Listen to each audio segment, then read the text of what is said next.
اعوذ باللہ من الشیطان الرجیم بسم اللہ الرحمن الرحیم وَاعْلَمُوا أَنَّمَا غَنِمْتُم مِّن شَيْءٍ فَأَنَّ لِلَّهِ خُمُسَهُ وَلِلرَّسُولِ وَلِذِي الْقُرْبَى وَالْيَتَامَى وَالْمَسَاكِينِ وَابْنِ السَّبِيلِ إِن كُنتُمْ آمَنتُم بِاللَّهِ وَمَا أَنزَلْنَا عَلَىٰ عَبْدِنَا يَوْمَ الْفُرْقَانِ يَوْمَ الْتَقَى الْجَمْعَانِ وَاللَّهُ عَلَىٰ كُلِّ شَيْءٍ قَدِيرٌ صدق اللہ العظیم۔ اب یہاں وہ مال غنیمت کا حکم بیان ہو رہا ہے۔ وَاعْلَمُوا جان لو انما غنمتم من شیء، جو بھی غنیمت تمہیں حاصل ہوئی ہے، فَأَنَّ لِلَّهِ خُمُسَهُ، تو اس کا خمس پانچواں حصہ تو اللہ کے لیے ہے، وَلِلرَّسُولِ اور رسول کے لیے ہے، وَلِذِي الْقُرْبَى اور رسول کے قرابت داروں کے لیے ہے۔ یہ بات سمجھ لیجئے یہاں اچھی طرح کہ در حقیقت حضور صلی اللہ علیہ وسلم کا جو معاش کا معاملہ تھا، جب تک آپ مکے میں تھے حضرت خدیجہ الکبریٰ رضی اللہ تعالی عنہا کی دولت جو ہے اس سے آپ کا کام چل رہا تھا، جو بھی بچا کچا آیا تھا۔ مدینے میں آ کر ظاہر بات ہے کہ اب آپ کے پاس اپنا کوئی ذریعہ معاش نہیں تھا، نہ آپ کوئی تجارت کرتے تھے، تو اب آپ کے اخراجات اور پھر یہ کہ آپ کے بھی قرابت دار ہیں، آپ کی ازواج مطہرات ہیں، ان کے اخراجات کہاں سے آئیں گے؟ تو مال غنیمت میں سے خمس جو ہے وہ اس کام کے لیے رکھ لیا گیا، گویا وہ بیت المال کا حصہ ہوگا اور بیت المال ہی کفالت کرے گا حضور کی بھی اور حضور کے قرابت داروں کی بھی۔ اس کے علاوہ اس بیت المال میں یتامى والمساکین وابن السبیل، اس میں حصہ ہوگا یتیموں کے لیے بھی اور مساکین اور محتاجوں کے لیے بھی اور مسافروں کے لیے بھی۔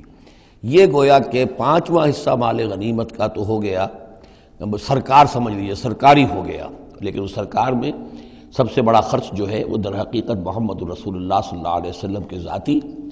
آپ کے اخراجات، آپ کے ازواج مطہرات کا نان نفقہ، آپ کے قرابت داروں کا ذوی القربیٰ، جس میں آپ کو بھی تو ظاہر بات ہے کہ کچھ نہ کچھ صلہ رحمی آپ فرماتے تھے، تو اس کے لیے، اور یہ کہ یتیموں اور مساکین کے لیے وابن السبیل۔ ان کنتم آمنتم باللہ، اگر تم ایمان رکھتے ہو اللہ پر، وما انزلنا علی عبدنا، اور اس شے پر جو ہم نے نازل کی اپنے بندے پر، یوم الفرقان، فیصلے کے دن، یعنی جو شے نازل کی وہ ہے غیبی امداد، نصرت غیبی، جو فرشتے آئے۔ ظاہر بات ہے کہ وہ ایک انسین جو ہے غیب کا معاملہ ہے، فرشتوں کو دیکھا تو کسی نے نہیں، تو جیسے وحی آتی تھی حضرت جبرائیل لے کر آتے تھے تو اس پر ایمان رکھتے ہو کہ یہ قرآن جو ہے اللہ کی طرف سے ہے، ایسے ہی تمہیں یقین ہونا چاہیے کہ اللہ تعالیٰ نے اپنا وہ وعدہ پورا فرمایا اور اللہ تعالیٰ نے فرشتے بھیجے۔ تو اگر تمہیں وہ یقین ہے تو پھر تم اس حکم کو پورے طور پر یوں سمجھیے کہ دلی طور پر اس کو قبول کرو، خوش دلی کے ساتھ پوری طریقے سے، کہ خمس جو ہے وہ تو اللہ اور اس کے رسول کا، بیت المال کا۔ بقیہ کے بارے میں حضور نے فرما دیا کہ 4/5 جو ہے یہ اب تقسیم ہو جائے گا مجاہدین کے درمیان۔ اس میں اس سے کوئی بحث نہیں ہے کہ کس نے کتنا جمع کیا، سارا مال ایک جگہ جمع ہوگا اور پھر اس کے حصے لگیں گے، چاہے کوئی پہرے پر تھا، جنگ کی نوبت ہی نہیں آئی، چاہے یہ کہ کوئی باقاعدہ جنگ میں کسی نے حصہ لیا، چاہے کسی نے مال غنیمت جمع کیا، چاہے نہیں کیا، جو بھی جنگ میں ہے ان کو برابر کا حصہ ملے گا۔ اس میں یہ ہے کہ جو سواریوں والے تھے انہیں دوہرا اور جو پیدل تھے انہیں اکیلا، اس لیے کہ سواریاں اگر کسی کا اونٹ ہے، کسی کا گھوڑا ہے، 2 گھوڑے بھی تھے، تو ظاہر بات ہے کہ اس کے چارے وغیرہ کا بندوبست وہ خود اپنے پاس سے کرتا تھا، کوئی سپلائی لائنز تو آج کل کی جس طرح فوجوں کی ہوتی ہیں وہاں موجود نہیں تھی، لہذا جو مجاہد تھا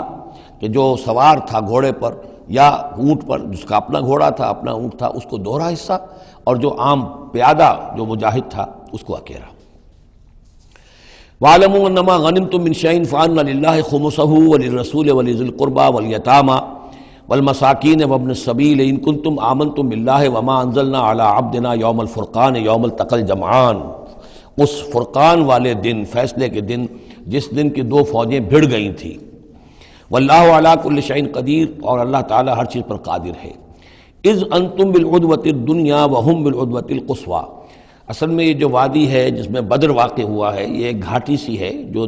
دونوں کناروں کے اوپر تو بہت تنگ ہے لیکن درمیان میں بہت کھل کر میدان بن جاتا ہے۔ اس کا ایک سرا جو ہے وہ شمال کی طرف نکل جاتا ہے اور وہ جا رہا ہے شام کی طرف، ایک سرا جنوب کی طرف ہے اور وہ جاتا ہے مکے کی طرف، ایک مشرق کی طرف آتا ہے کہ جو مدینے کی طرف آ رہا ہے، اور اکثر و بیشتر جو پہلے حاجی جاتے تھے وہ اسی راستے پر تھے، یہی راستہ تھا۔ اب تو جو نیا طریق الہجرہ بڑی اعلیٰ سڑک بن گئی ہے تو لوگوں کو ان مقامات سے گزرنے کا موقع نہیں ملتا، ورنہ بدر سے ہو کر ہی راستہ گزرتا تھا۔ تو ایسا ہوا ہے کہ اللہ تعالیٰ کی طرف سے ایسی اسکیم بن گئی، تدبیر ایسی ہو گئی کہ عین بر وقت پہنچے۔ وہ جو مدینے والا سرا تھا جو قریب تھا مدینے کے اس وادی کا، اس پر حضور پہنچے، اور عین اسی وقت جو دور والا سرا تھا، وہ گھاٹی جہاں پہ ختم ہو رہی تھی جنوب کی طرف، وہاں وہ قریش بھی پہنچ گئے بر وقت۔ جب تم تھے ورلے کنارے پر اور وہ تھے پرلے کنارے پر، اذ انتم بالعدوۃ الدنیا، دنیا ادنا کا مؤنث ہے قریب تر، وہم بالعدوۃ القصویٰ، اور وہ تھے پرلے کنارے پر، والرکب اسفل منکم، اور وہ جو قافلہ تھا وہ تم سے نیچے تھا، نیچے ہو کر گزر گیا تھا، یعنی اس کے بعد پہاڑوں کی ایک رینج تھی اور اس کے بعد پھر تہامہ کا میدان تھا۔ تو ابو سفیان نے یہ کیا تھا کہ قافلے کو لے کر اس بدر کی گھاٹی میں داخل ہی نہیں ہوئے، ادھر سے تو وہ پیغام بھی بھیج دیا تاکہ فوج ادھر سے آئے، تاکہ مسلمانوں کی توجہ بھی ہو تو فوج کی طرف ہو جائے، اور اسی میں وہ داؤ لگا کر اپنے قافلے کو بچا کر نکال کر لے جائیں، اور وہ تہامہ میں ساحل کے ساتھ ساتھ ہو کر نکل بھی گئے۔ وَلَوْ تَوَاعَدْتُمْ لَاخْتَلَفْتُمْ فِي الْمِيعَادِ، اور اگر تم لوگوں نے آپس میں معاہدہ کیا ہوتا کہ فلاں وقت پر ہمیں پہنچنا ہے، ہو سکتا ہے کہ تم ایک ساتھ نہ پہنچ سکتے، اختلاف ہو جاتا، جیسے اپوائنٹمنٹ ہوتی ہے فلاں وقت پہ میں بھی پہنچوں گا آپ بھی پہنچ جائے تو کچھ نہ کچھ آگے پیچھے ہو جاتا ہے، تو اگر تم طے کر کے بھی آتے تو اتنا نہ ہوتا جتنا کہ ہم نے اپنی مشیت اپنی تدبیر سے کر دیا کہ عین وقت پر تمہیں وہاں پہنچا دیا۔ اس کی وجہ کیا تھی؟ ہم چاہتے تھے کہ یہ ٹکراؤ ہو جائے اور یہ بات واضح ہو جائے کہ جان لیں اہل مکہ کہ اللہ تعالیٰ کی نصرت کس کے ساتھ ہے، اس کے عوام بھی سمجھ لیں۔ وَلَٰكِن لِيَقْضِيَ اللَّهُ أَمْرًا كَانَ مَفْعُولًا، لیکن یہ سب کچھ لیے ہوا تاکہ اللہ تعالیٰ طے کر دے وہ شے، فیصلہ کر دے کہ جو ہو کر رہنی ہے، كَانَ مَفْعُولًا لِيَهْلِكَ مَنْ هَلَكَ عَنْ بَيِّنَةٍ، تاکہ اب جسے ہلاک ہونا ہے وہ ہلاک ہو بات کے واضح ہو جانے کے بعد۔ اب بھی عوام کی اگر آنکھیں نہیں کھلتی تو پھر گویا کہ وہ پھر مورد الزام خود ہیں، اب ان کے سرداروں نے جو کچھ ان کی مت ماری تھی، اب آ کر اس موقع کے بعد ان کی آنکھیں کھل جانی چاہیے۔ اب بھی اگر کوئی ہلاک ہوتا ہے تو بات کے واضح ہونے کے بعد ہلاک ہو، لِيَهْلِكَ مَنْ هَلَكَ عَنْ بَيِّنَةٍ وَيَحْيَىٰ مَنْ حَيَّ عَنْ بَيِّنَةٍ، اور جسے جینا ہے، جس کی زندگی ہے روحانی زندگی، اور جو سیدھے راستے پر آنا چاہتا ہے وہ بھی اس بینہ کی بنا پر وہ سیدھے راستے پر آ جائے اور حیات معنوی حاصل کر لے۔ وَإِنَّ اللَّهَ سَمِيعٌ عَلِيمٌ، اور یقیناً اللہ سب کچھ سننے والا اور جاننے والا ہے۔ اِذْ يُرِيكَهُمُ اللَّهُ فِي مَنَامِكَ قَلِيلًا، جبکہ اللہ تعالیٰ آپ کو دکھا رہا تھا اے نبی ان کو آپ کی نیند میں کم۔ حضور نے خواب میں دیکھا کہ کوئی بڑی طاقت نہیں ہے، بڑی تھوڑی سی جمعیت ہے قریش کی جو آئی ہے، حالانکہ 1000 کا لشکر تھا۔ وَلَوْ أَرَاكَهُمْ كَثِيرًا، اور اگر آپ کو دکھایا ہوتا کہ وہ بڑی بڑی تعداد میں آ رہے ہیں، لَفَشِلْتُمْ، اور آپ نے وہ بات بتائی ہوتی صحابہ کرام کو، اپنے ساتھیوں کو، تو اے مسلمانوں پھر تم کمزوری دکھاتے، تم ڈھیلے پڑ جاتے۔ وَلَا تَنَازَعْتُمْ فِي الْأَمْرِ، اور معاملے کے اندر پھر کوئی ایک اور تنازع کھڑا ہو جاتا کہ ہمیں یہاں جنگ کرنی بھی چاہیے کہ نہیں۔ وَلَٰكِنَّ اللَّهَ سَلَّمَ، لیکن اللہ تعالیٰ نے سلامتی پیدا فرما دی۔ إِنَّهُ عَلِيمٌ بِذَاتِ الصُّدُورِ، یقیناً وہ جو کچھ سینوں کے اندر ہے اس سے واقف ہے۔ اس کی توجیہ یہ کی ہے مفسرین نے کہ اگرچہ نبی کا خواب جھوٹا نہیں ہو سکتا، یہ نہیں تھا کہ حضور کو جو خواب دکھایا گیا وہ غلط تھا، اصل میں ان کی جو معنوی حقیقت تھی وہ دکھا دی گئی۔ ایک ہے کسی شے کے اندر جو کمیت ہے، کوانٹیٹیو ایلیمنٹ ہے اس کا، ایک ہے جو اس کی کیفیت ہے، جو اس کے اندر اصل حقیقت ہے۔ تو یہ بات جو ہے اچھی طرح سمجھ لینے کی ہے کہ مکے سے جو اصل نفری آئی تھی وہ تو ان عوام الناس کی تھی کہ جن کو بارے میں جن کو معلوم تھا کہ محمد ہمارے بہترین آدمی ہیں صلی اللہ علیہ وسلم،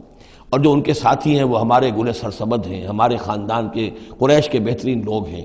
اور پھر یہ کہ انہوں نے کوئی جرم نہیں کیا ہے، کوئی ظلم نہیں کیا ہے، وہ صرف ایک خدا واحد کا کے ماننے والے اور جو ہے وہ نیکیوں کا حکم دینے والے ہیں۔ تو جو ان کے ہاں جو بھی جس کو ہم کہتے ہیں سائلنٹ میجورٹی عوام الناس، ان کے دل اپنے لیڈروں کے ساتھ نہیں تھے۔ آ تو گئے تھے، وہ ظاہر ان کا جبر تھا، ان کا فیصلہ تھا، لیڈروں کا حکم تھا، آ گئے تھے، لیکن مارے باندھے کو آئے ہوئے تھے۔ ان کے دلوں کے اندر وہ بات نہیں تھی کہ جو کسی ایسے لشکر میں ہوتی ہے کہ جو سمجھتا ہے اپنے آپ کو برحق، ہم حق کے لیے لڑ رہے ہیں، تو اس کے اندر جو طاقت ہوتی ہے اس لڑنے والے کے اندر، وہ اس شخص میں نہیں ہوتی کہ جو مارے باندھے کو لے آیا گیا ہو اور خود اسے اپنے دل میں یہ یقین نہ ہو کہ میں حق کے لیے لڑ رہا ہوں۔ اس اعتبار سے معنوی طور پر جو ان کی کیفیت تھی اس کے اعتبار سے وہ واقعتاً کم تھے، تو حضور کو خواب میں اللہ تعالیٰ نے ان کی اصل حقیقت دکھائی۔ وَإِذْ يُرِيكُمُوهُمْ إِذْ الْتَقَيْتُمْ فِي أَعْيُنِكُمْ قَلِيلًا وَيُقَلِّلُكُمْ فِي أَعْيُنِهِمْ، مزید برآں اللہ نے یہ کیا کہ جب دونوں لشکر ٹکرائے ہیں تو ایسی کیفیت پیدا کر دی کہ مسلمانوں کو بھی وہ تھوڑے لگ رہے تھے کہ کوئی زیادہ لوگ نہیں ہیں، اور انہیں بھی مسلمان تھوڑے نظر آ رہے تھے. یعنی یہ کہ ہر صورت اللہ نے ایسی بنا دی تھی کہ جنگ ہو اور ڈٹ کر ہو، تاکہ یہ صورتحال جو ہے یوم الفرقان ہونا اس کا بالکل واضح ہو جائے. اگر کسی وجہ سے وہ کرنی کترا جاتا معاملہ اور جنگ نہ ہوتی، مقابلہ نہ ہوتا، تو جس طریقے سے کہ اللہ اس کو فیصلہ کن دن بنا دینا چاہتا تھا، یوم الفرقان فیصلے کا دن، وہ صورتحال پیدا نہ ہوتی. لِيَقْضِيَ اللَّهُ أَمْرًا كَانَ مَفْعُولًا، تاکہ اللہ پورا کر دے اس معاملے کو کہ جو ہونے والا ہی تھا. وَإِلَى اللَّهِ تُرْجَعُ الْأُمُورُ، اور تمام معاملات بالآخر تو اللہ ہی کی طرف لوٹا دیے جائیں گے. یا ایھا الذین آمنوا اذا لقیتم فئۃ فاثبتوا، اے اہل ایمان جب بھی اب تمہارا، اب چونکہ دور شروع ہو گیا ہے، اب تمہاری جد و جہد جو ہے وہ آخری مرحلے میں داخل ہو چکی ہے، مسلح تصادم کا آغاز ہو چکا ہے، اور یہ تو ابھی پہلی جنگ ہے، ابھی جنگیں اور آنی ہیں، اگلے ہی سال غزوہ احد ہو گیا. جب بھی تمہارا مقابلہ ہو کسی فوج سے فاثبتوا، پہلا حکم تو یہ ہے کہ پھر ثابت قدم رہو، قدم جمائے رکھو. دوسرا حکم وَاذْكُرُوا اللَّهَ كَثِيرًا، اور اللہ کا ذکر کرو کثرت کے ساتھ، لعلکم تفلحون، تاکہ تم فلاح پاؤ. تمہاری جو طاقت ہے وہ اللہ تعالیٰ کے بھروسے پر ہے. وَاصْبِرْ وَمَا صَبْرُكَ إِلَّا بِاللَّهِ، ایک بندہ مومن کا صبر جو ہے وہ اللہ کے بھروسے پر ہے. لہذا اللہ یاد رہے گا، اللہ کے ساتھ قلبی تعلق، روحانی تعلق استوار ہوگا تو تم ثابت قدم رہو گے. اور اگر اللہ کے رشتہ ٹوٹ گیا، قلبی رشتہ، روحانی رشتہ، تو پھر تمہارے اندر جان نہیں ہوگی. اور تیسرا حکم لعلکم تفلحون، تاکہ تم مراد پاؤ. اور تیسرا حکم اطیعوا اللہ ورسولہ، اور دیکھو تیسرا حکم یہ ہے کہ جو ڈسپلن ہے اس کی پابندی کرو، حکم مانو اللہ کا اور اس کے رسول کا. اب ویسے تو یہاں اللہ کا حکم بھی کہا گیا ہے، لیکن ظاہر بات ہے کہ وہاں تو ہر وقت جو حکم آتا تھا وہ رسول کا حکم آتا تھا، اس لیے کہ قرآن بھی آ رہا ہے تو رسول کی زبان سے ادا ہو رہا ہے، اور رسول اپنی جانب سے اپنی اجتہاد کے تحت، اپنی رائے کے تحت، اپنی تدبیر کے تحت کوئی رائے دے رہے ہیں تو بھی حضور کی زبان مبارک سے ادا ہو رہا ہے. تو ویسے کہنے کو یہ اللہ اور اس کے رسول کی اطاعت کرو، لیکن عملاً وہ رسول اطاعت بن جاتی ہے. بمصطفیٰ برساں خویش را کہ دی ہمہ اوست، واطیعوا اللہ ورسولہ ولا تنازعوا، اور دیکھو آپس میں جھگڑو نہیں. یہی وہ الفاظ آئے ہیں جو سورہ آل عمران میں ہم پڑھ چکے ہیں. وَلَقَدْ صَدَقَكُمُ اللَّهُ وَعْدَهُ إِذْ تَحُسُّونَهُمْ بِإِذْنِهِ حَتَّىٰ إِذَا فَشِلْتُمْ وَتَنَازَعْتُمْ فِي الْأَمْرِ وَعَصَيْتُمْ مِن بَعْدِ مَا أَرَاكُم مَّا تُحِبُّونَ. اب یہ ایک سال بعد ہونے والا ہے، یہ ایک سال پہلے ان سے کہا جا رہا ہے نظم کی پابندی کرو، اطاعت رسول پر کاربند رہو، ولا تنازعوا، اختلاف نہ کرو، جھگڑا نہ ڈالو، فتفشلوا، تو تم ڈھیلے پڑ جاؤ گے، وتذهب ريحكم، اور تمہاری ہوا اکھڑ جائے گی، واصبروا، اور ثابت قدم رہو، ان اللہ مع الصابرین، یقیناً اللہ تعالیٰ صابروں کے ساتھ ہے، اللہ کی نصرت، تائید اہل صبر کے ساتھ ہے. ولا تکونوا کالذین خرجوا من دیارہم بطرا ورئاء الناس، ان لوگوں کے مانند نہ ہو جانا کبھی جو نکلے تھے اپنے گھروں سے اتراتے ہوئے، اینٹتے ہوئے، اکڑتے ہوئے لوگوں کو دکھانے کے لیے. یہ وہ قریش کا لشکر جب چلا ہے تو ابو جہل نے جو بھی ساز و سامان کیا تھا اس کے لیے ڈھول ڈھمک کا بھی تھا، اور اس کے ساتھ جو ہے ہر طرح کا لاؤ لشکر، تو وہ تو جا رہے تھے بالکل اس خیال سے کہ فتح ہماری ہے ہی ہے اور ہم مسل کر رکھ دیں گے، جیسے مچھر کو مسل دیا جاتا ہے. یہ مسلمان ہیں ہی کتنے، وہ جو ہے خوب اپنے شان و شوکت کا مظاہرہ کرتے ہوئے جا رہے تھے. وَيَصُدُّونَ عَن سَبِيلِ اللَّهِ، اور حقیقت کیا تھی کہ اللہ کے راستے سے روک رہے تھے. وَاللَّهُ بِمَا يَعْمَلُونَ مُحِيطٌ، اور جو کچھ وہ کر رہے تھے اللہ اس کا احاطہ کیے ہوئے تھا. اللہ کے قابو سے باہر جانے والی ان کی کوئی تدبیر نہیں تھی. وَإِذْ زَيَّنَ لَهُمُ الشَّيْطَانُ أَعْمَالَهُمْ، اور جب کہ شیطان نے ان کے لیے ان کے اعمال کو مزین کر دیا تھا. وَقَالَ لَا غَالِبَ لَكُمُ الْيَوْمَ، اور اس نے ان کے کان میں یہ پھونک ماری تھی، یہ وسوسہ ڈالا تھا، آج تم پر کوئی غالب نہیں آ سکتا. مکے سے نکلی ہو نفری اور 1000 کی، یہ تو گویا کہ بڑی انہونی سی بات تھی. عرب کے اندر اس طرح کے مواقع بہت کم آتے تھے، تو گویا کہ وہ نے پٹیاں پڑھاتا آ رہا تھا، پھونکے مارتا آ رہا تھا، آپ پر کوئی غالب نہیں آ سکتا. لا غالب لکم اليوم من الناس، کوئی انسانوں میں سے تم پر غالب نہیں آ سکتا. وَإِنِّي جَارٌ لَكُمْ، اور میں بھی تمہارے ساتھ ہی ہوں. فَلَمَّا تَرَأَتِ الْفِئَتَانِ، اور جب دونوں لشکروں نے ایک دوسرے کو دیکھا، آمنے سامنے ہوئی، نَكَصَ عَلَىٰ عَقِبَيْهِ، تو وہ شیطان اپنی ایڑیوں کے بل پیچھے مڑ گیا، بھاگا. وقال، اور اس نے کہا انی بریء منکم، میں تم سے لا تعلق ہوں، میرا تم سے کوئی تعلق نہیں. انی ارا ما لا ترون، میں وہ کچھ دیکھ رہا ہوں جو تم نہیں دیکھ رہے. فرشتوں کو دیکھنا جو ہے، چونکہ یہ بھی ناری مخلوق ہے، نور اور نار میں بڑا قرب ہے. نوری مخلوق ہے ملائکہ، اور ناری مخلوق ہے جن، اور یہ جن ہے عزازیل ابلیس، تو اس کو نظر آ گیا فرشتے آ رہے، انی ارا ما لا ترون، میں وہ کچھ دیکھ رہا ہوں جو تم نہیں دیکھ سکتے، انی اخاف اللہ، مجھے اللہ کا خوف ہے، واللہ شدید العقاب، اور اللہ سزا دینے میں بہت سخت ہے۔ اذ یقول المنافقون والذین فی قلوبہم مرض، اب یہ ایک نقشہ تو یہ تھا کہ جب چلے آ رہے تھے قریش کا لشکر لے کر ابو جہل اور اس کے ساتھی سردار، اور ادھر شیطان بھی ان کو پہلے تو پیٹھ ٹھوکتا ہوا آ رہا ہے، اور عین وقت پر جو ہے وہ ان کو ساتھ چھوڑ کر بھاگا ہے۔ ادھر جب مدینے کے اندر اب جہاں وہاں سے مسلمان چلے تھے، حضور چلے تھے، تو جو کوئی منافق پیچھے رہ گئے تھے وہ اب باتیں کر رہے تھے۔ اذ یقول المنافقون والذین فی قلوبہم مرض، جبکہ کہہ رہے تھے وہ منافق لوگ اور وہ لوگ کہ جن کے دلوں میں روگ تھا، غر ہؤلاء دینہم، ان مسلمانوں کو تو ان کے دین نے بالکل دھوکے میں ڈال دیا ہے، مت ماری گئی ہے، دماغ خراب ہو گیا ہے، قریش سے ٹکرانے چلے ہیں، ان کی عقل جواب دے گئی ہے۔ ہم تو پہلے بھی سمجھتے تھے کہ یہ سفہاء ہیں، بے وقوف ہیں، احمق ہیں، لیکن اب تو معلوم ہوتا ہے کہ سرے سے مت ماری گئی۔ غر ہؤلاء دینہم، ان کے دین نے ان کی مت مار دی۔ ومن یتوکل علی اللہ فإن اللہ عزیز حکیم، انہیں کیا پتا کہ جو کوئی توکل کرے اللہ پر تو اللہ تعالیٰ زبردست ہے، حکمت والا۔ وَلَوْ تَرَىٰ يَتَوَفَّى الَّذِينَ كَفَرُوا الْمَلَائِكَةُ، اور کاش تم دیکھ سکتے جب کہ قبض کرتے ہیں فرشتے ان کافروں کو، ان کی جانوں کو، یضربون وجوہہم، ان کے چہروں پر ضرب لگاتے ہوئے، وادبارہم، اور ان کی پیٹھوں پر، وذوقوا عذاب الحریق، اور کہتے اب چکھو جلنے کا عذاب، ذالک بما قدمت ایدیکم، اور یہ وہ کچھ ہے جو تمہارے اپنے ہاتھوں نے آگے بھیجا ہے، وان اللہ لیس بظلام للعبید، اور یہ کہ اللہ تو ہرگز اپنے بندوں کے حق میں ظالم نہیں ہے، ظلم کرنے والا نہیں ہے۔ کداب آل فرعون والذین من قبلہم، جیسے کہ معاملہ ہوا آل فرعون کا اور ان کا جو ان سے پہلے تھے۔ آل فرعون سے پہلے قوم شعیب سے پہلے صدوم اور عمورہ کی بستیاں، ان سے پہلے قوم سمود، ان سے پہلے قوم عاد، ان سے پہلے قوم نوح، یہ ہم سورہ اعراف کے اندر یہ ساری چیزیں پڑھ کر آئے۔ کداب آل فرعون والذین من قبلہم کفروا بآیات اللہ، انہوں نے بھی اللہ کی آیات کا کفر کیا، فاخذہم اللہ بذنوبہم، تو اللہ نے پکڑ لیا انہیں ان کے گناہوں کی پاداش میں۔ ان اللہ قوی شدید العقاب، یقیناً اللہ تعالیٰ قوی ہے، قوت والا ہے، زور آور ہے، اور سزا دینے میں سخت ہے۔ ذالک بان اللہ لم یکن مغیرا نعمۃ انعمها علی قوم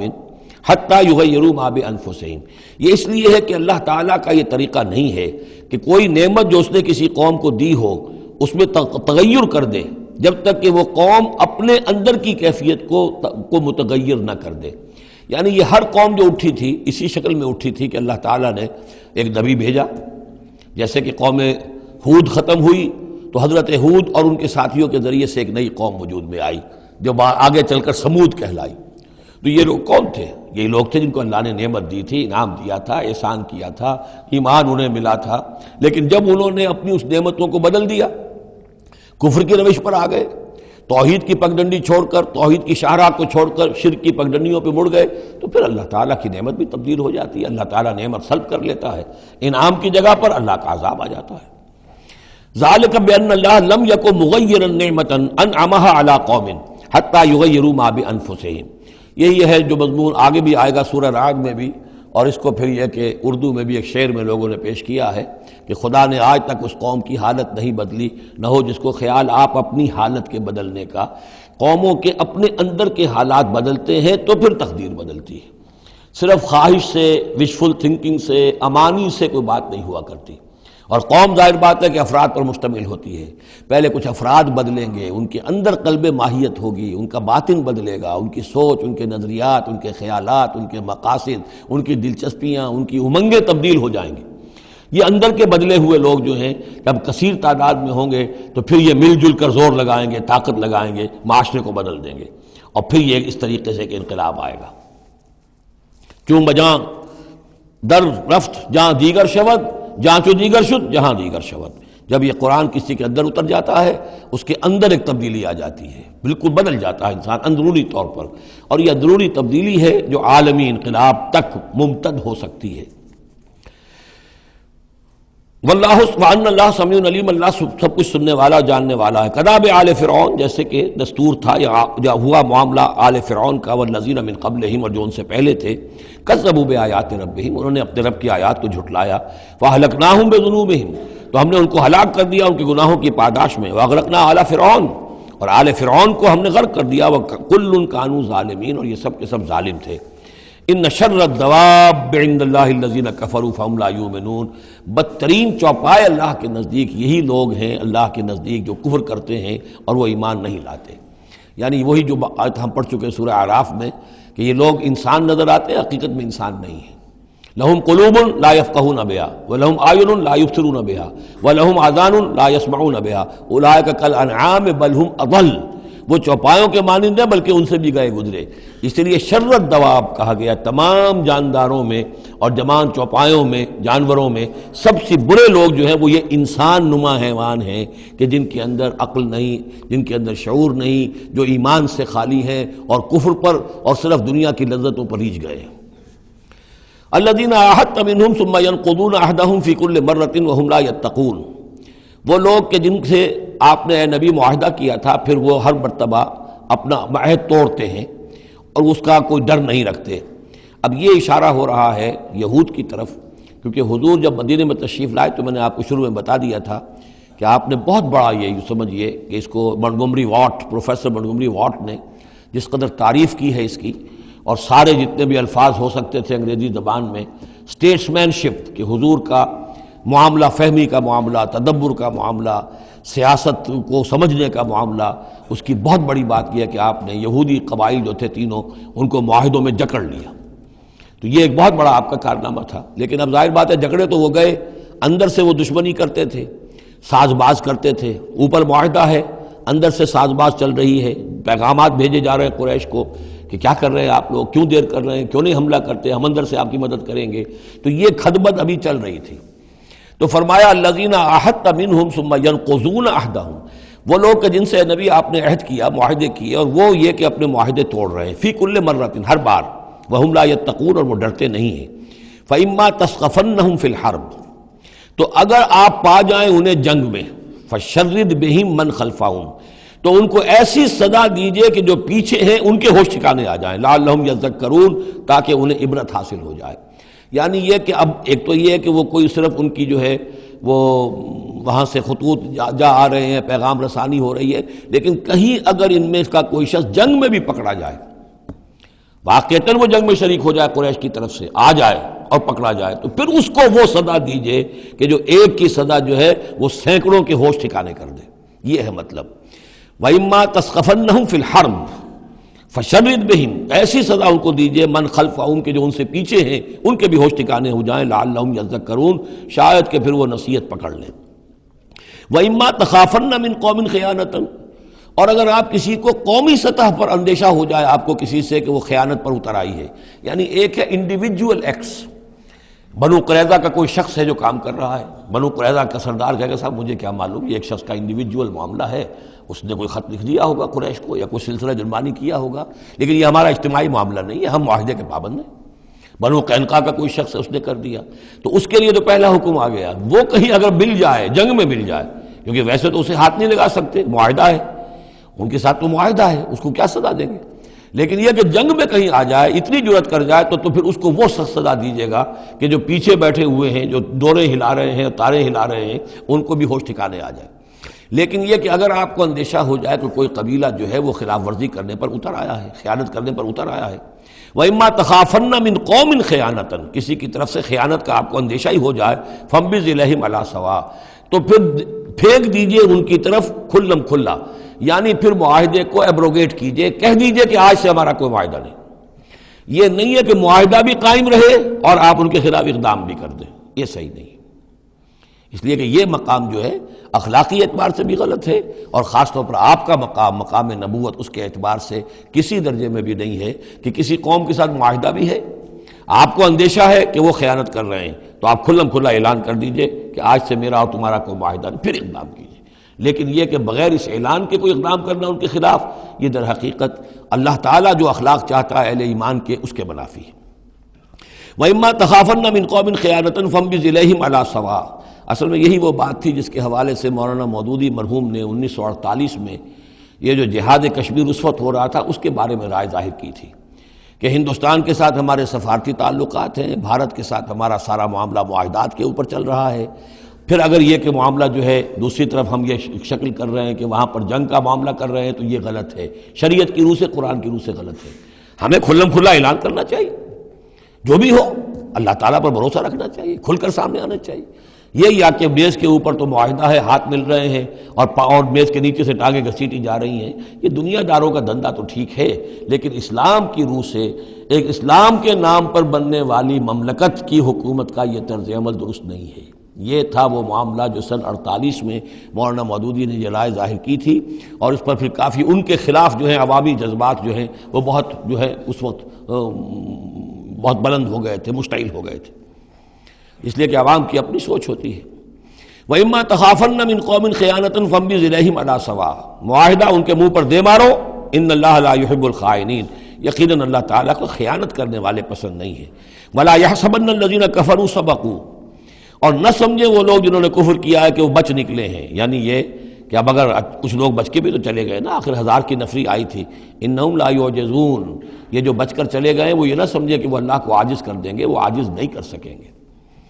وَأَعِدُّوا لَهُم مَّا اسْتَطَعْتُمْ، اور اے مسلمانوں اب جب یہ نیا دور شروع ہو ہی گیا ہے تمہاری اس دعوت و تحریک کا، تو اب پوری طریقے سے اپنے امکان بھر سامان حرب تیار کرو۔ اعدوا لہم،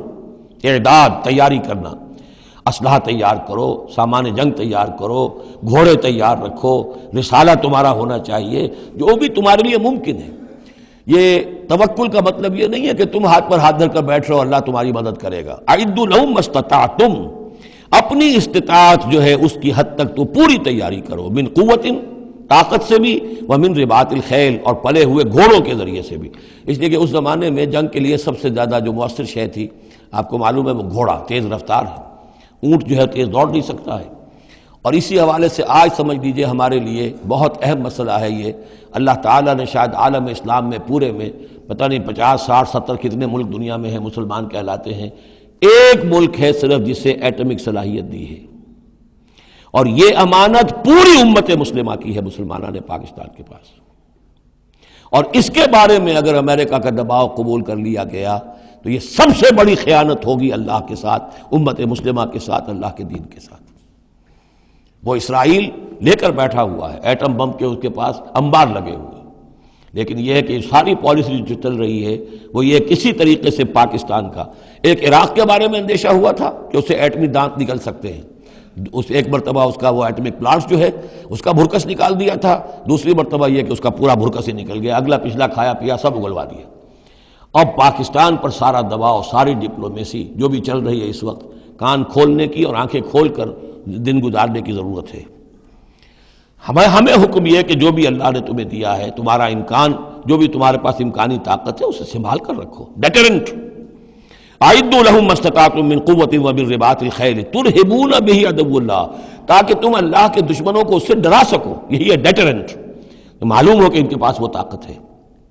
وعدوکم، اور اپنے دشمنوں کو بھی ڈرا سکو، وآخرین من دونہم، ایک تو ہے اللہ کے دشمن اور تمہارے دشمن ایک اور بھی ہیں جو ان کے سوا ہیں، ان کے پرے ہیں، انہیں تم نہیں جانتے، لا تعلمونہم اللہ یعلمہم، اللہ انہیں جانتا ہے، یعنی وہ مارے آستین منافقین ہیں، یہ تمہاری اپنی آستینوں کے اندر بیٹھے ہوئے ہیں، تمہیں پتہ بھی نہیں ہے کہ وہ لوگ بھی در حقیقت ففتھ کالمسٹ عنصر ہے کہ جو در حقیقت تمہاری تباہی چاہتا ہے، بربادی چاہتا ہے۔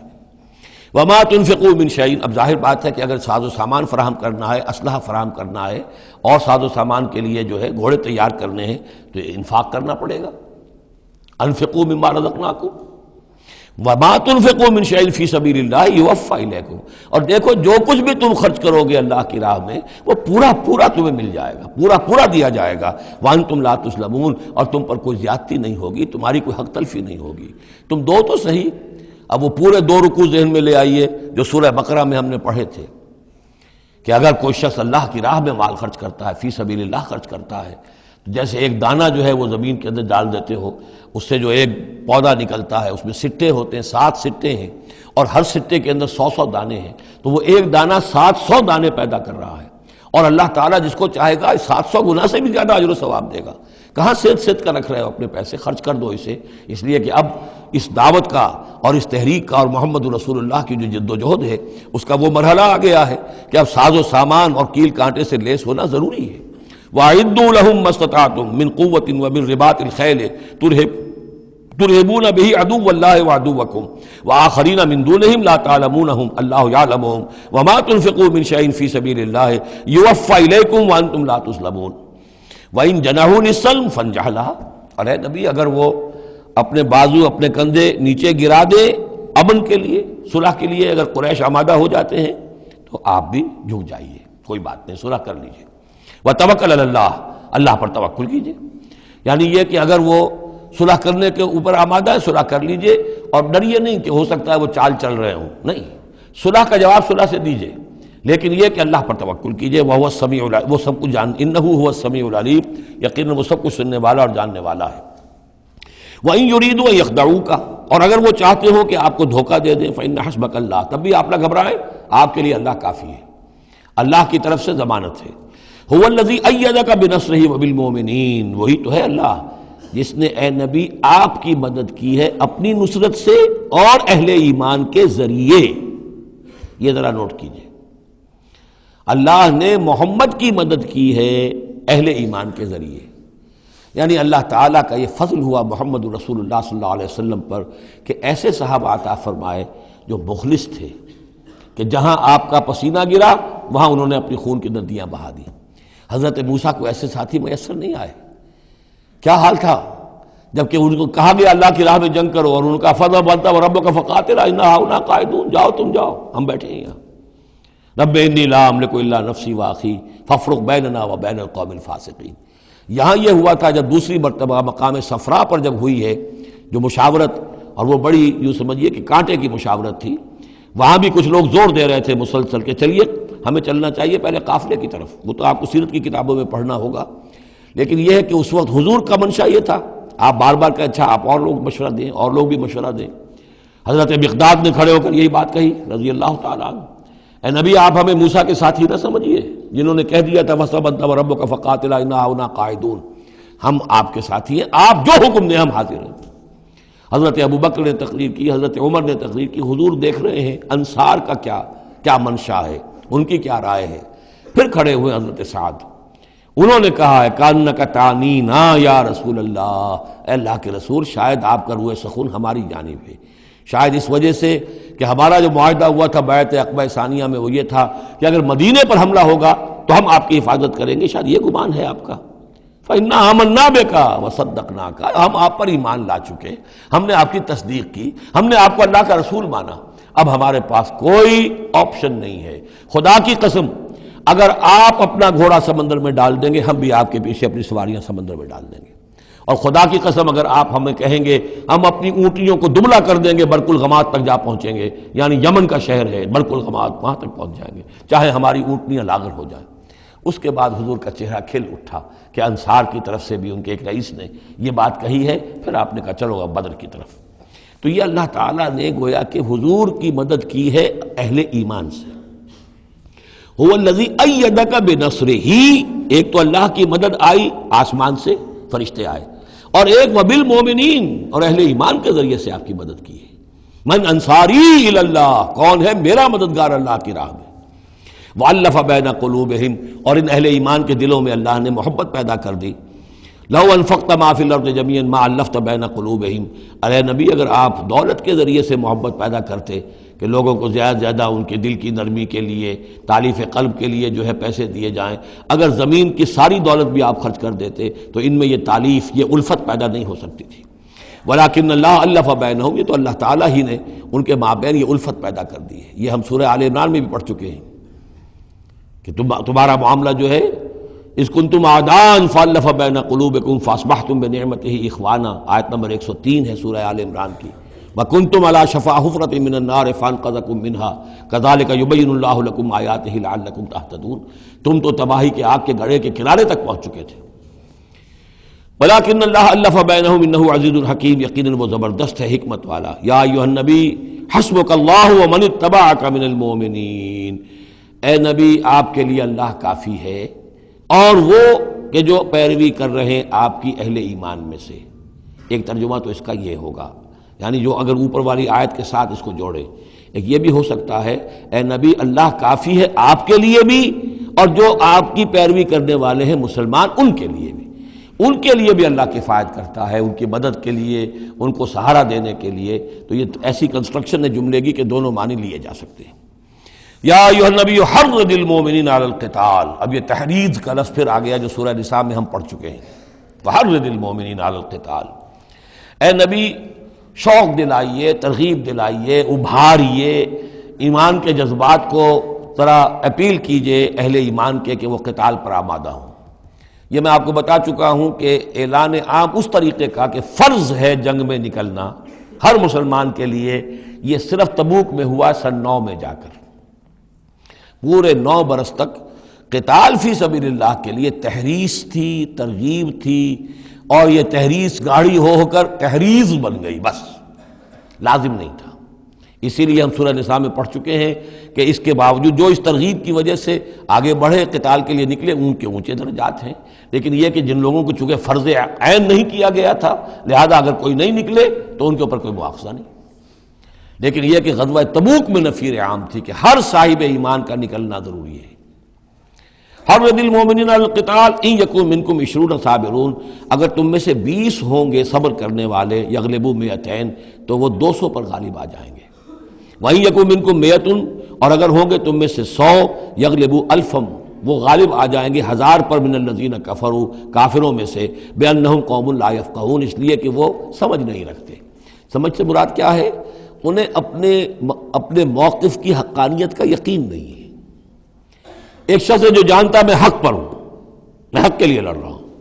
ایک شخص ہے ڈل مل ہے، ایسے ہی لڑ رہا ہے، مارے باندھے کو لڑ رہا ہے، کسی کے کہے سے آ گیا، مرسینری ہے، تنخواہ یافتہ ہے اس لیے آ گیا۔ اب اس میں اور اس میں زمین و آسمان کا فرق ہوگا۔ تو ان لوگوں کو چونکہ وہ شے حاصل نہیں ہے، لہذا ان کی حالت کیا ہے کہ اگر آپ 10 ہوں گے 100 پر غالب آ جائیں گے۔ لیکن اس کے بعد جو اگلی آیت آ رہی ہے وہ گویا کہ اس کی کچھ عرصے کے بعد یقیناً نازل ہوگی، جو ہوئی جو یہاں شامل کر دی گئی۔ الآن خفف اللہ عنکم، اب اللہ نے تم پر سے تخفیف کر دی ہے، وعلم ان فیکم ضعفا، اور اللہ کے علم میں ہے یہ بات کہ تمہارے اندر کچھ کمزوری آ گئی ہے۔ لیکن یہ کمزوری کیسے آئی ہے اس کو سمجھ لینا چاہیے۔ سابقون الاولون، مہاجرین اور انصار کے اندر کوئی کمزوری نہیں آئی معاذ اللہ، ابو بکر اور عمر میں یا سعد بن معاذ میں رضی اللہ تعالیٰ عنہ اجمعین، ان میں کوئی کمزوری نہیں آئی۔ لیکن جو نئے مسلمان آ رہے تھے، جن کی ابھی تربیت نہیں ہوئی تھی، اوسط گر رہا ہے۔ ظاہر بات ہے جو نئے لوگوں کی تعداد بڑھ رہی ہے، جن کی تربیت اتنی نہیں ہوئی ہے، جن کے اندر ایمان ابھی اتنا گہرا نہیں اترا ہے، اتنا راسخ نہیں ہوا ہے، تو اس کے حوالے سے اب فرض کیجئے کہ 1000 کے اندر پہلے تو ایسے ہوتے تھے کچے پکے جو ہیں وہ 20 ہیں، 50 ہیں، 100 ہیں، اب یہ ہے کہ ان کی تعداد بڑھتی جا رہی ہے اگر، تو نتیجہ کیا ہوگا کہ اوسط جو ہے وہ گر جائے گی۔ اس اوسط کے اعتبار سے اب تمہارے اندر کچھ کمزوری آ گئی ہے۔ فَإِن يَكُن مِّنكُم مِّائَةٌ صَابِرَةٌ يَغْلِبُوا 200، اب بھی یہ ہے کہ اگر تمہارے اندر 100 ہوں گے کہ جو صبر کرنے والے ہوں گے وہ 200 پر غالب آ جائیں گے۔ وَإِن يَكُن مِّنكُمْ أَلْفٌ، اور اگر تم میں سے 1000 ہوں گے، يَغْلِبُوا 2000 بِإِذْنِ اللَّهِ، تو وہ 2000 پر غالب آ جائیں گے اللہ کے اذن سے۔ وَاللَّهُ مَعَ الصَّابِرِينَ، اور یقیناً اللہ صبر کرنے والوں کے ساتھ ہے۔ مَا كَانَ لِنَبِيٍّ أَن يَكُونَ لَهُ أَسْرَىٰ، اب یہ ایک اور بہت نازک معاملہ ہوا جو غزوہ بدر کے بعد، کہ وہ جو 70 قیدی پکڑے گئے ان کا کیا کیا جائے۔ جو قریش کے 70 قیدی، اب اس کی ایک شکل تو یہ تھی، مشاورت کی حضور نے، حضرت ابوبکر کی ایک رائے تھی، حضور کی اپنی رائے بھی وہی تھی، اس لیے کہ جو مزاج حضور کا تھا، آپ شفیق، نرم، رؤوف، رقیق القلب، یہی معاملہ حضرت ابوبکر کا تھا۔ حضرت عمر تھے سخت، اشدہم فی امر اللہ عمر، حضرت عمر کی یہ رائے تھی کہ ان سب کو قتل کر دینا چاہیے، اگر ہم نے فدیہ لے کر یا معاف کر دیا ویسے ہی چھوڑ دیا، یہ پھر دوبارہ آئیں گے، کفر کو تقویت حاصل ہوگی۔ تو اس کو تو جب تک کہ کفر کی کمر ٹوٹ نہ جائے، یہ سانپ جو ہے جب تک کہ پوری طرح کچلا نہ جائے، اس وقت تک جو ہے ہمیں کوئی نرمی نہیں کرنی چاہیے، بلکہ وہ اس حد تک تھے کہ ہم میں سے یہ جو قیدی آئے ہیں جو ان کے قریب ترین عزیز ہوں، بس مہاجرین کے اندر وہ لوگ موجود تھے، قریش کے جو لوگ پکڑے گئے ہیں، تو مہاجر جو تھے یہاں صحابہ کرام وہ بھی تو قرشی تھے، تو اپنے قریب ترین عزیزوں کو اپنے ہاتھ سے قتل کریں، یہ حضرت عمر کی رائے تھی۔ حضور صلی اللہ علیہ وسلم کی رائے اور حضرت ابوبکر کی رائے بھی یہ تھی کہ نہیں، نرمی کی جائے، فدیہ لے کر چھوڑ دیا جائے۔ فیصلہ ہو گیا، اس پر عمل ہو گیا، لیکن پھر جو یہ آیت اتری ہے یہ پھر بہت سخت ہے اس میں اس فیصلے کو غلط قرار دیا گیا، اگرچہ فیصلہ ہو گیا ٹھیک ہے، لیکن یہ کہ اس کے اوپر گرفت ہوئی ہے کہ یہ نہیں ہونا چاہیے تھا۔ یہ مضمون بنیادی طور پر یہ سورہ محمد میں آئے گا صلی اللہ علیہ وسلم، اور وہاں تفصیل کے ساتھ اس کی پوری بات آ چکی ہے، اور چونکہ سورہ محمد سورہ بقرہ سے بھی پہلے نازل ہو چکی تھی، سورۃ القتال، اس حوالے سے یہ بات جو ہے بہت اہم ہے کہ اس میں یہ قاعدہ قانون آ چکا تھا، اس کے باوجود اس بات کا ہو جانا یہ گویا کہ ایک طرح سے ایک کوتاہی ہوئی ہے، وقتی طور پر نظر انداز ہو گیا اللہ تعالیٰ کا مستقل حکم۔ ما کان لنبی ان یکون لہ اسرا، کسی نبی کے لیے یہ جائز نہیں ہے کہ اس کے پاس قیدی ہوں، حتی یسخن فی الارض، جب تک کہ زمین کے اندر خوب خونریزی نہ ہو لے، یعنی باطل کی کمر نہ توڑی جا چکی ہو، اس وقت تک قیدی رکھنا۔ قیدی رکھنے کا مطلب تو ہے کہ وہ زندہ رہیں گے، آج نہیں تو کل انہیں چھوڑنا پڑے گا، آپ چھوڑیں گے ان کو، وہ پھر کفر کی تقویت کا باعث بنیں گے۔ تريدون عرض الدنیا، تم دنیا کا ساز و سامان چاہتے ہو، یعنی فدیہ ملے گا، مال ملے گا۔ اب یہ ظاہر بات ہے کہ نہ حضور کی یہ نیت ہو سکتی تھی معاذ اللہ، اور نہ حضرت ابو بکر کی، لیکن اللہ تعالیٰ کا معاملہ ہے، جب وہ اپنے نبیوں کے اوپر بھی کبھی گرفت کرتا ہے تو بظاہر الفاظ بڑے سخت ہوتے ہیں، بظاہر بڑے سخت ہوتے ہیں، تو اس کے اندر وہ سختی موجود ہے۔ ظاہر بات ہے کہ یہ بات نہ حضور کے لیے نہ حضرت ابو بکر کے لیے۔ تريدون عرض الدنیا، تم دنیا کا سامان چاہتے ہو، واللہ یرید الآخرہ، اللہ کے پیش نظر آخرت ہے۔ سورہ محمد کی آیت نمبر 4 میں یہ پورا قانون آئے گا، ہم وہاں پڑھ لیں گے۔ واللہ عزیز حکیم، اور اللہ تعالی عزیز اور حکیم ہے۔ لولا کتاب من اللہ سبقہ، اگر نہ ہوتی بات اللہ کی طرف سے جو پہلے سے آ چکی تھی، یعنی سورہ محمد کی آیت نمبر 4، اس میں ایک امکان نکلتا تھا اس کی تعبیر کا، اگرچہ تعبیر کے اندر میرے نزدیک غلطی ہوئی ہے، لیکن پھر بھی ایک اس کے اندر امکان موجود تھا جس کو کہ استعمال کیا ہے محمد الرسول اللہ صلی اللہ علیہ وسلم سے۔ لولا کتاب من اللہ سبقہ، اگر یہ اللہ تعالیٰ کی طرف سے بات پہلے سے طے نہ ہو چکی ہوتی، لمسکم فیما اخذتم عذاب عظیم، تو جو کچھ تم نے یہ فدیہ وغیرہ لیا ہے اس پر تم پر بڑا سخت عذاب آتا۔ قانون ہم سورہ محمد میں پڑھیں گے کہ وہ کیا تھا، اور اس کی انٹرپریٹیشن کے اندر یہاں حضور نے کس جگہ سے گنجائش نکالی۔ دیکھیے ہوتا یہ ہے کہ آپ کا رجحان نرمی کا ہے تو آپ ایک ہی بات کے اندر سے نرم پہلو نکال لیں گے، جیسے کہ میں نے عرض کیا تھا کہ جو لوگ کے سنتے ہیں الذین یستمعون القول فیتبعون احسن، وہ لوگ کہ جو کسی بات کو سن کر پھر پیروی کرتے ہیں اس میں سے بہترین کی، جو بھی اس میں اعلیٰ ترین درجہ ہے اس تک پہنچنے کی کوشش کرتے ہیں۔ لیکن طبیعت کے اندر جو نرمی تھی تو اس نرمی کی وجہ سے حضور نے اس کے اندر ایک اپنے لیے گنجائش نکال لی، لیکن چونکہ اس آیت کے اندر وہ گنجائش واقعتاً موجود ہے، لہذا فرمایا اگر وہ نہ ہوا ہوتا، لولا کتاب من اللہ سبقہ، اگر وہ آیت پہلے نازل نہ ہو چکی ہوتی، لمسکم فیما اخذتم عذاب عظیم، تو تم پر جو بھی تم نے لیا ہے یہ فدیہ وغیرہ، اس پر تم پر بڑی سخت پکڑ ہوتی اور عذاب آتا۔ روایات میں آتا ہے کہ حضور بھی اور حضرت ابو بکر بھی دونوں پھر اس آیت کے نزول کے بعد روتے رہے ہیں کہ ہم سے یہ خطا ہوئی ہے۔ بہرحال خطا اجتہادی ہے، کوئی غلط اس طرح کی نہیں ہے کہ کسی صریح حکم کی خلاف ورزی کی گئی ہو، وہ یہ ہے کہ جو بھی اس میں رعایت رکھی گئی تھی اس کو آپ نے اپنے اجتہاد سے اس کے اندر سے جو بھی نرمی کا پہلو تھا وہ نکال دیا۔ فَكُلُوا مِمَّا غَنِمْتُمْ حَلَالًا طَيِّبًا، تو اب کھاؤ جو تمہیں ملا ہے غنیمت۔ غنیمت میں وہ بھی ہے جو عین جنگ کے موقع پر مال غنیمت ملا، اور جو فدیہ اب مل رہا ہے وہ بھی غنیمت ہے۔ حلالا طیبا، کھاؤ، اس میں کوئی اب تمہیں ہچکچاہٹ نہ ہو، حلال اور طیب ستھرا۔ واتقوا اللہ، اللہ کا تقوی اختیار کرو، ان اللہ غفور الرحیم، یقیناً اللہ تعالیٰ بخشنے والا رحم فرمانے والا ہے۔ یا ایھا النبی قل لمن فی ایدیکم من الاسریٰ، اے نبی کہہ دیجئے ان لوگوں سے جو آپ کے قبضے میں ہیں قیدی۔ اب قیدیوں میں جان لیجئے حضرت عباس ابن عبد المطلب بھی تھے رضی اللہ عنہ، جو حضور کے چچا تھے۔ گمان غالب یہ ہے کہ وہ ایمان تو لا چکے تھے، اپنے ایمان کا اعلان نہیں کیا تھا، لہذا جنگ میں کفار کے ساتھ ہو کر آئے تھے، وہ بھی گرفتار تھے۔ اور بھی کچھ لوگ تھے کہ جن کے بارے میں حضور جانتے تھے کہ یہ لوگ جو ہے اپنی دلی خواہش سے نہیں آئے ہیں، بلکہ یہ کہ اپنے سرداروں کے دباؤ کی وجہ سے آئے ہیں، لیکن قانون تو قانون ہے۔ تو اس طریقے کا معاملہ جب ہوا ہے، اور پھر حضور کے اپنے اقدامات، وہ قیدی ہیں ابو العاص، ان کی بڑی صاحبزادی زینب رضی اللہ تعالی عنہ نے پھر ان کے لیے اپنا وہ ہار بھیجا ہے جو حضرت خدیجہ نے انہیں شادی کے موقع پر دیا تھا۔ تو یہ ایسی کیفیات ہیں، ہم جب پڑھتے ہیں ان چیزوں کے تو ہمارے لیے تو ایک تعلق جو ہے وہ ایک ماضی کی تاریخ کے قصوں کی ہے، وہاں تو یہ خونی رشتے بھی تھے، تعلقات بھی تھے، ایک ہی خاندان ہے، ایک ہی قبیلہ ہے، اسی کے لوگ آئے ہوئے ہیں۔ تو اب حضور کے دل میں جو ہے اس وقت سنا یہ ہے کہ جب رات کے وقت کراہ رہے تھے حضرت عباس، انہیں باندھا ہوا تھا، سخت ظاہر بات ہے قیدیوں کو جکڑا ہوا ہے رسیوں کے اندر، تو ان کے جو کچھ اتنا بند تھے کہ سخت تھے، وہ جو بند تھے جن میں بندھے ہوئے تھے کہ کراہ رہے تھے، تو حضور نے کہا تمام قیدیوں کے بند ڈھیلے کر دو۔ یہ نہیں کہا کہ صرف عباس کا بند ڈھیلا کر دو، بلکہ آپ نے ان کی کراہنے کی آواز سن کر پھر آپ نے فرمایا سب کے بند ڈھیلے کرو، اتنا سخت ان کو نہ باندھو۔ تو اس طرح کا معاملہ جو ہے اس کو ذہن میں رکھیے۔ یا ایھا النبی قل لمن فی ایدیکم من الاسریٰ، کہہ دیجئے ان سے جو آپ کے ہاتھ میں اب قیدی ہیں، ان یعلم اللہ فی قلوبکم خیرا، دیکھو اگر جو کچھ تمہارے دلوں میں ہے اللہ کے علم میں ہے کہ وہ خیر ہے،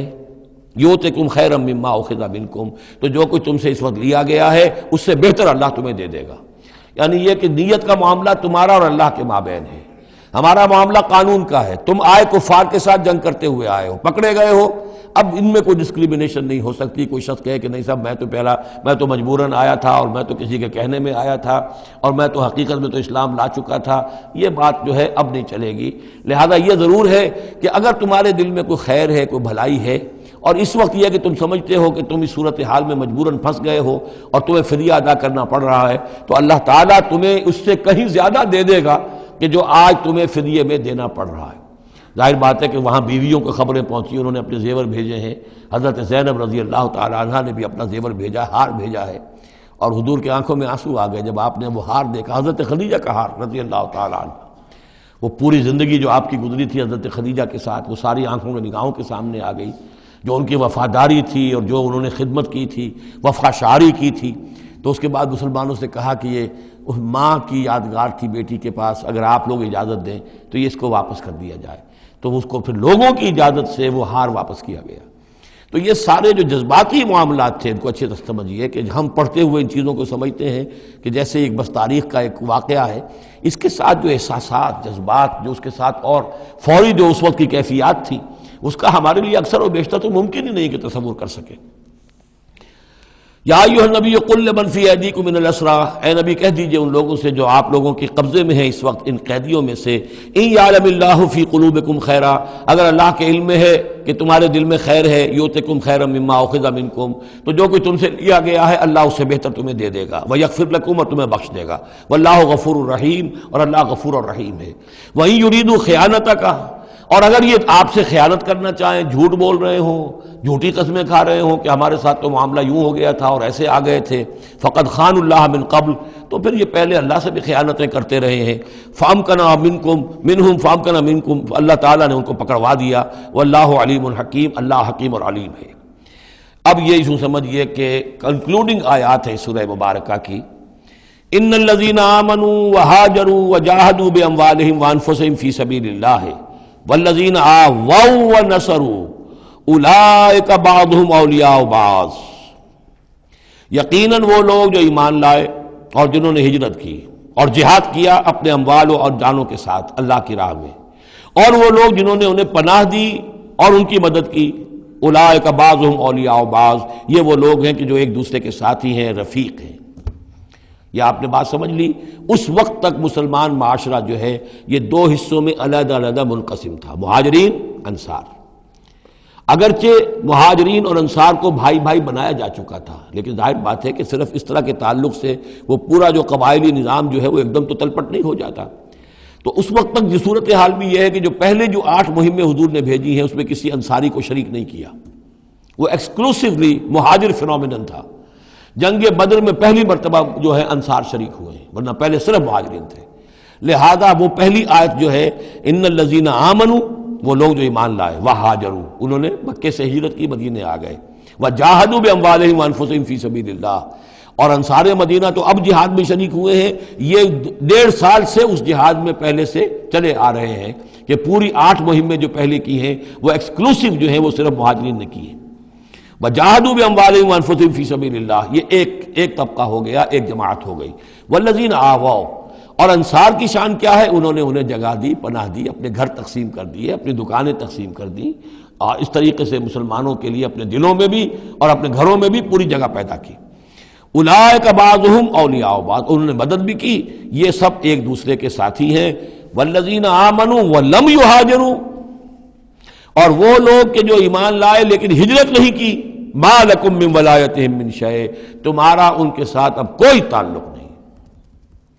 آگے چل کر سورہ نساء میں جو بعد میں نازل ہوئی ہیں پڑھ چکے ہیں ہم پہلے، ان میں تو یہ ہے کہ وہ کافر اور منافق قرار دیا گیا، ان کے ساتھ وہی سلوک کرو جو کافروں کے ساتھ ہے، انہیں پکڑو اور قتل کرو، الا یہ کہ کسی ایسی قبیلے سے ہوں جن کے ساتھ تمہارا معاہدہ ہو، وہ پورا قانون وہاں آ گیا ہے۔ لیکن یہاں بھی پہلی بات بتا دی گئی، اب کوئی ولایت باہمی تمہاری ان کے ساتھ نہیں ہے۔ یعنی فرض کیجئے کوئی شخص کہتا ہے میں تو ایمان لا چکا تھا، مجبوراً آئے تھے لیکن ہجرت کیوں نہیں کی؟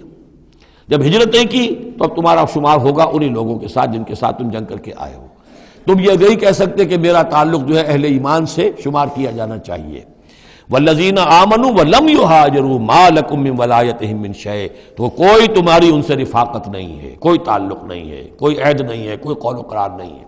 یہ آیت بھی معلوم ہوتا ہے کہ انہی جو اسیر تھے غزوہ بدر کے، انہی کی طرف اصل میں روح سخن ہے۔ حتیٰ یہاجروا، جب تک کہ وہ ہجرت نہ کریں، ہاں واپس جائیں، فدیہ دے کر جائیں، پھر ہجرت کر کے آ جائیں تو ٹھیک ہے، پھر وہ مسلمانوں میں سے ہوں گے، تمہارے بھائی ہوں گے، تمہارے حمایتی ہوں گے اور تم ان کی حمایت کرو گے۔ وَإِنِ اسْتَنصَرُوكُمْ فِي الدِّينِ، اور وہ لوگ کہ جو ایمان تو لائے لیکن ہجرت نہیں کی، اپنے اپنے قبیلوں میں رہے یا مکے میں رہے، اگر وہ تم سے مدد مانگے دین میں، فَعَلَيْكُمُ النَّصْرُ، تو اے مسلمانوں تم پر واجب ہے ان کی مدد کرنا۔ إِلَّا عَلَىٰ قَوْمٍ بَيْنَكُمْ وَبَيْنَهُمْ مِيثَاقٌ، سوائے اس کے کہ وہ کسی ایسی قوم سے تعلق رکھتے ہوں کہ جن کے اور تمہارے درمیان کوئی معاہدہ ہے۔ اگر کوئی قبیلہ ہے کہ جس کے ساتھ حضور نے معاہدہ کیا ہوا ہے صلح کا، اور وہاں کوئی مسلمان ہے اور وہ ہجرت تو کر نہیں رہا، وہاں سے وہ مدد کی درخواست کرتا ہے کہ میری مدد کی جائے، تو اس کے خلاف اس کی مدد نہیں کی جائے گی، اس لیے کہ قوم کے ساتھ معاہدہ ہے۔ واللہ بما تعملون بصیر، اور جو کچھ تم کر رہے ہو اللہ اسے دیکھ رہا ہے۔ والذین کفروا بعضهم اولیاء بعض، اور وہ لوگ جنہوں نے کفر کیا وہ ایک دوسرے کے ساتھی ہیں، ایک دوسرے کے حمایتی ہیں، ایک دوسرے کے پشت پناہ ہیں۔ عرب قبائلی معاشرے کے اندر یہ جو ولایت کا معاملہ ہوتا تھا، اس میں پھر یہ ذمہ داریاں بھی آتی تھیں۔ کسی کے اوپر تاوان پڑ گیا ہے تو جو اس کے ولی ہیں، جو اس کے حلیف ہیں، ان کو بھی تاوان میں سے حصہ پہ دینا پڑتا تھا۔ کوئی قیدی ہو گیا ہے، اسے کوئی فدیہ دینا ہے تو جو اس کے حلیف ہیں، جب اس کے گھر والے بھی وہ فدیے کے لیے رقم جمع کریں گے تو وہ حلیف بھی اس کے اندر اپنا حصہ ڈالیں گے۔ تو یہ تو معاشرے کے اندر جو قبائلی معاشرہ ہوتا ہے یہ چیزیں ہوتی ہیں۔ تو یہاں فرما دیا گیا جو کافر ہیں وہ ایک دوسرے کے حلیف ہیں، جو اہل ایمان ہیں وہ ایک دوسرے کے حلیف ہیں، لیکن اہل ایمان میں سے جو ہجرت نہیں کرتے وہ اہل ایمان کے حلیف نہیں ہیں، بلکہ وہ تو انہی کافروں کے ساتھ شمار ہوگا ان کا جن کے ہاں وہ رہ رہے ہیں۔ البتہ یہ کہ اگر وہ مدد طلب کریں تمہیں مدد کرنی ہوگی، بشرطے کہ ان کے قبیلے سے تمہارا کوئی معاہدہ نہ ہو۔ الا تفعلوہ، اگر تم ان چیزوں کی پابندی نہ کرو، ایک مسلمان ہے وہاں سے اس نے خط لکھ دیا ہے کہ مجھے یہاں ستایا جا رہا ہے، حالانکہ اس قبیلے سے آپ کا معاہدہ اور آپ چڑھ دوڑے اس قبیلے کے اوپر، تو یہ معاملہ نہیں چلے گا دنیا کے اندر۔ ہر چیز کا ایک قاعدہ ہے، قانون ہے، اسے وہاں سے ہجرت کرنی چاہیے، یا ہجرت نہیں کر رہا ہے تو تکلیف جھیلنی چاہیے، برداشت کرنی چاہیے۔ مسلمان مدد نہیں کر سکتے چونکہ اس کے قبیلے سے مسلمانوں کا معاہدہ ہے۔ الا تفعلوہ، اگر یہ قواعد و ضوابط پیش نظر نہیں رکھو گے، ان کی پابندی نہیں کرو گے، تکن فتنۃ، تو پھر تو یہ ہے کہ فساد برپا ہو جائے گا، فتنہ پھیلے گا، فی الارض و فساد کبیر، اور بہت بڑی جو ہے بدامنی ہو جائے گی۔ اب وہ آیت آگے جس کا میں نے ذکر کیا تھا، والذین آمنوا وہاجروا وجاہدوا فی سبیل اللہ والذین آووا ونصروا اولئک هم المؤمنون حقا۔ اب ان دو طبقات کو جمع کر دیا گیا، والذین آمنوا وہاجروا وجاہدوا فی سبیل اللہ والذین آووا ونصروا، ویسے یہ کہ وہ لوگ جو ایمان لائے اور جنہوں نے ہجرت کی اور جنہوں نے جہاد کیا اللہ کی راہ میں، یعنی یہ مہاجرین، والذین آووا، اور وہ انصار مدینہ جنہوں نے انہیں پناہ دی، انہیں جگہ دی، انہیں اکوموڈیٹ کیا، والذین آووا ونصروا، اور نصرت کی، اولئک هم المؤمنون حقا لهم مغفرۃ ورزق کریم، ان کے لیے مغفرت ہے اور رزق کریم ہے۔ تو مومن حقیقی کی تعریف یہاں پر جو آئی ہے دو حصوں میں بٹ کر، وہ میں چاہتا ہوں کہ پھر اچھی طریقے سے آپ سمجھ لیں، انتہائی اہم بات ہے یہ۔ ایک مسلمان کے لیے بنی الاسلام علی خمس، 5 چیزیں ہیں، کلمہ شہادت، نماز، روزہ، حج، زکوٰۃ۔ لیکن حقیقی مومن ہونے کے لیے دو چیزیں اور بڑھیں گی، صرف شہادت نہیں، یقین قلبی اور نماز روزہ حج زکوٰۃ کے ساتھ جہاد فی سبیل اللہ۔ گویا کہ 7 چیزیں ہوں گی، 7 شرطیں پوری ہوں گی تو ایک شخص بندہ مومن کہلائے گا۔ یہ تعریف ہے کہ جو سورہ الحجرات کی آیت نمبر 14-15 میں آئی، وہاں پہلے فرمایا قالت الاعراب آمنا قل لم تؤمنوا ولکن قولوا اسلمنا ولما يدخل الايمان في قلوبكم۔ یہ بدو کہہ رہے ہیں ہم ایمان لے آئے، اے نبی ان سے کہہ دیجئے تم ایمان نہیں لائے ہو، بلکہ یوں کہو کہ ہم مسلمان ہو گئے، ہم نے اطاعت قبول کر لی ہے، ابھی تک ایمان تمہارے دلوں میں داخل نہیں ہوا۔ اب اگلی آیت میں پھر اسی سیاق کے اندر اگلی آیت میں مومن کون ہے؟ انما المؤمنون الذين آمنوا بالله ورسوله ثم لم يرتابوا۔ مومن تو وہ ہیں جو ایمان لائیں اللہ پر، اس کے رسول پر، پھر شک نہ باقی رہے، یقین بن جائے۔ اور دوسرے وجاہدوا باموالہم وانفسہم فی سبیل اللہ، اور وہ جہاد کریں اللہ کی راہ میں اپنی جانوں اور مالوں کے ساتھ۔ اولئک ھم الصادقون، صرف وہ سچے ہیں۔ اس کو میں نے پرکار سے تشبیہ دی تھی۔ اب اگر وہ دل میں یقین ہے تو اس کی کیا کیفیات پیدا ہو جائیں گی؟ دلی یقین کی کیفیات وہ شروع میں آ گئی ہیں۔ انما المؤمنون الذین اذا ذکر اللہ وجلت قلوبہم، اہل ایمان تو وہ ہیں حقیقت میں کہ جب اللہ کی یاد کرتے ہیں، اللہ کا ذکر ہوتا ہے، ان کے دل لرز اٹھتے ہیں۔ وَإِذَا تُلِيَتْ عَلَيْهِمْ آيَاتُهُ زَادَتْهُمْ ایمانا، جب ان کو اللہ کی آیات پڑھ کر سنائی جاتی ہیں ان کے ایمان میں اضافہ ہوتا ہے۔ وَعَلَىٰ رَبِّهِمْ يَتَوَكَّلُونَ، ان کا توکل، ان کا بھروسہ کل کا کل اللہ کی ذات پر ہے۔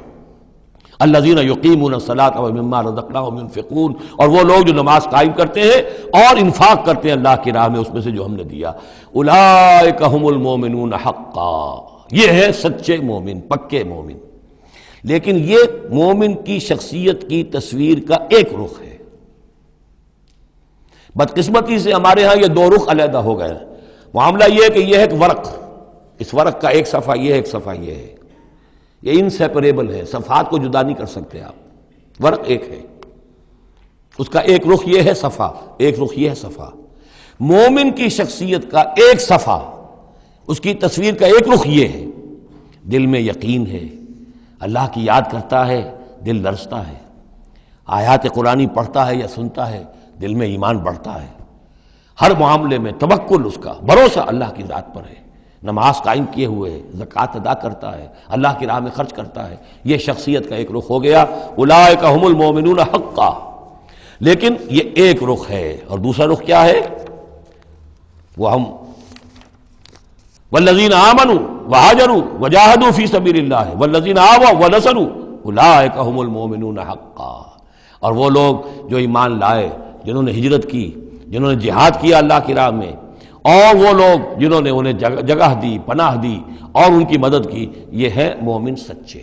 تو تصویر کے ان دونوں رخوں کو جوڑیے، یہ ہے اصل میں جو آج کی ضرورت ہے۔ صحابہ کرام کی شخصیتوں میں یہ دونوں رخ تھے۔ جیسے زوال آیا ہمارے ہاں، اڑائے کچھ ورق لالے نے، کچھ نرگس نے، کچھ گل نے، چمن میں ہر طرف بکھری ہوئی ہے داستاں میری، دین کے حصے بکھرے ہو گئے، کوئی حلقے ذکر کے ہیں تو ان کو جہاد وغیرہ سے کوئی غرض نہیں، کوئی جہادی تحریکیں ہیں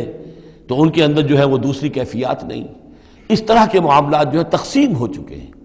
جب تک کہ یہ مکمل شخصیتیں وجود میں نہیں آئیں گی، یہ ظاہر بات ہے صحابہ کی کمیت کے اعتبار سے تو وہاں تک نہیں پہنچ سکتے، لیکن ان کا عکس تو ہو، اس طرح کی کیفیت متوازن طریقے پر۔ اگر 25% ادھر ہے 25% ادھر بھی ہو، 10% ادھر ہے 10% ادھر بھی ہو، لیکن ایک ہی طرف 70% ہو جائے، دوسری طرف 0 ہو، وہ معاملہ گڑبڑ ہے۔ یہ دونوں جو رخ ہے شخصیت کے، ان کو جمع کرنے کی ضرورت ہے۔ اولئک ھم المؤمنون حقا لہم مغفرۃ ورزق کریم، ان کے لیے مغفرت ہے اور رزق کریم ہے۔ اللہم ربنا اجعلنا منہم، اللہم ربنا اجعلنا منہم والذین آمنوا من بعد وہاجروا وجاہدوا، اور جو لوگ بعد میں ایمان لائے یا لائیں گے اور ہجرت کریں، جہاد کریں، وجاہدوا معکم، تمہارے ساتھ ہو کر جہاد کریں، فاولئک منکم، تو اے مسلمانوں وہ تم ہی میں سے ہیں، تمہاری جماعت، تمہاری امت حزب اللہ کے حصے ہوں گے۔ وَأُولُو الْأَرْحَامِ بَعْضُهُمْ أَوْلَىٰ بِبَعْضٍ فِي کتاب اللہ، البتہ اللہ کا جو قانون ہے، جو شریعت ہے، مثلا جو وراثت کا معاملہ ہے، اس کا تعلق جو اولو الارحام کے ساتھ ہے۔ یہ جو بھائی چارہ تھا اس کے بنا پر وراثت نہیں ہے، وراثت ہوگی وہی جو رحمی رشتے ہیں جن کے بنا پر کہ وراثت کا قانون بنا دیا گیا. اولو الارحام بعضهم اولی ببعض فی کتاب اللہ. اللہ کی شریعت کے ضابطے کے قانون میں بہرحال جو رحمی رشتے ہیں وہ یقیناً مقدم ہیں. ان اللہ بکل شیء علیم. یقیناً اللہ تعالی ہر چیز کا علم رکھتا ہے. بارک اللہ لی ولکم فی القرآن العظیم ونفعنی وإیاکم بالآیات والذکر الحکیم.